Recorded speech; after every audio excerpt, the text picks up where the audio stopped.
Hello. Hi everyone, my name is Vera. I'm a PhD student. I know I look quite young. It's because I'm in my first year. I will not look this young by the end of it. So I decided in preparation for tonight, I was kind of stuck for ideas, so I decided to look up the top PhD jokes, see what's popular out there, and I saw first top PhD joke number one, post-graduation job prospects. Yeah. So apparently, the thing is, a lot of PhD students, after they've done and they're graduated and everything, they actually find it hard to find a job. So the main thing is, when you're going in, you're always advised to choose your research topic in a growth area. So that's kind of why I decided to do my research in transport emissions. Pretty significant growth area at the moment, not the good kind. So actually, since 2012, transport emissions, CO2 emissions I'm talking about here, carbon dioxide, greenhouse gas, has been a pretty significant growth area. And what I do in my research is creating computer programs that help calculate transport emissions for Ireland. And also, the second most popular PhD joke is the salary. Yeah, so not a great salary.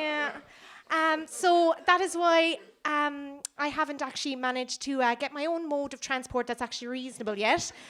If you spot me around UCC campus on a rusty bike, give me a wave. Because, and it's not even my own rusty bike. It was given to me by my supervisor. I think he felt that bad for me. This is actually totally true. It was like, first day I was like, oh, I walk to work. And he was like, where'd you live? And I'm like, 30 minutes away. That's pretty bad. Here's my wife's old bike. Thanks. Lovely guy, though.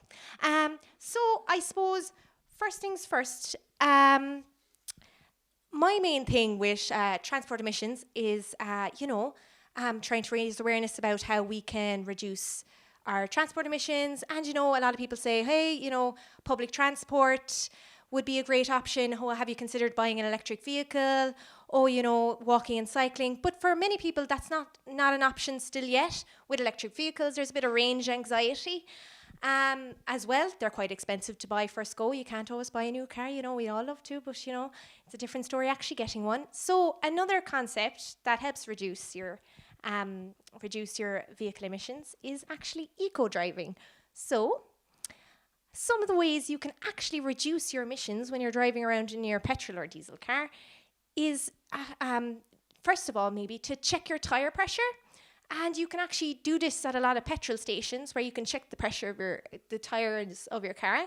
Now, don't quote me on it. I'm not sure how to check it. I refer back to the salary. I don't own a car. Rusty bike now. Also, another thing is you could reduce any excess weight in your car when you're driving around. So how about removing all that shit in your boot, Or, fluffy dice, they weigh more than you think. Another way you could reduce your emissions when you're driving around is also to imagine or to keep an eye on the road and to predict future traffic flows so that your driving is nice and smooth.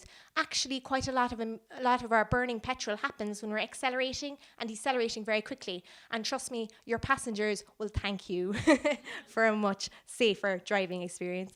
Another way that I really like as well, and it's not as well known, is slipstreaming. And what's slipstreaming, you ask? Thank you for that question. So when you're driving along a motorway or a dual carriageway, right? And you're moving quite fast, you're moving through a fluid. This is the air. So air around us is a fluid, right? This is some cutting edge leaving cert physics right here. And as you're driving quite quickly, there's a buildup of this aerodynamic drag. And this actually works against your car, and your car has to work harder to overcome it. So this aerodynamic drag is a force, and your car has to work to overcome it. So force is equal to work times distance. Again, cutting edge leaving cert physics here, yeah. And this work it requires energy. So work is equal to energy over time, and this energy is provided by the fuel in your car. So you're burning your petrol to provide the energy to overcome this aerodynamic drag. So you can actually reduce some of the aerodynamic drag by driving behind a vehicle at a safe distance, unless you're in a BMW, of course, where you be tailgating, you know, because that's just what you do, don't you, with your nice car, don't you? Yeah, yeah. Oh, so jealous. But so if you drive behind another vehicle, you can actually significantly cut down your emissions when you're driving along a motorway or a dual carriageway.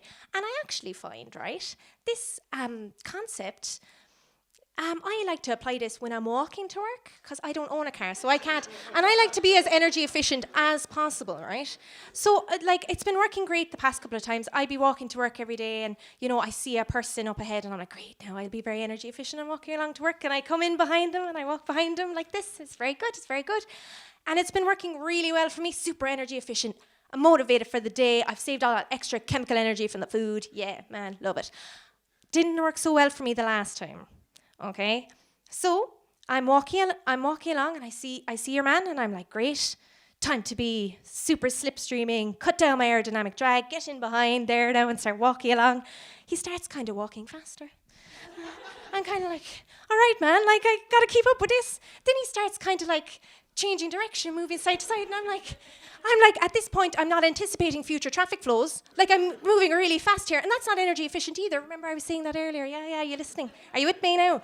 Yeah, so you kind of have to start, like, changing direction rapidly, and I'm just there like, come here, man, now. Slow down, Tommy. But slow down now. I'm trying to be energy efficient here. Like, you're, you know, the aerodynamic drag, you know, I'm trying, and I'm just there like, I'm just trying to save some energy here, and he's just there like, I'm just trying to save my life, you mad woman, like, you know. So anyway, thank you very much. Thanks so much for listening. I hope you learned so much about eco-driving. Thank you very much, Vera.